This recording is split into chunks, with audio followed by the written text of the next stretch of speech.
अनमोल था वो पल कि जिसमें जी थी जिंदगी। नींद का ख्याल था, न खाने पीने का था होश।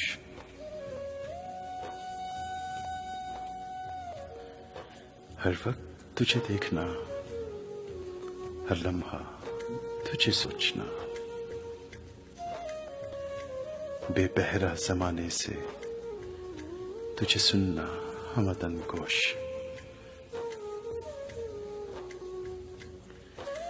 हर ख्याल आफ्ताब हुआ, तेरी याद का हर जुगनू महताब।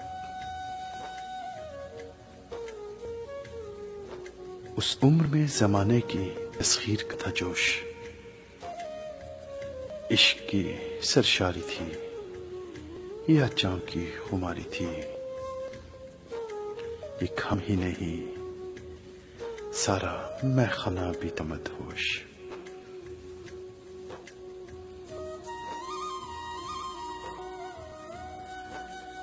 फिर ख्वाब फिसले हाथ से यूं रेत की मानिंद।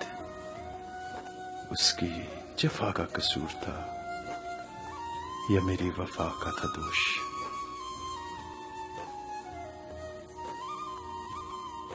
एक जमाने से उसी मोड़ पे ठहरा है आज भी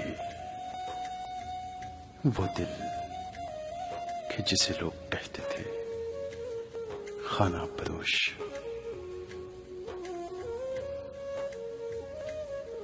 एक जमाने से उसी मोड़ पे ठहरा है आज भी वो दिल कि जिसे लोग कहते थे खाना बदोश।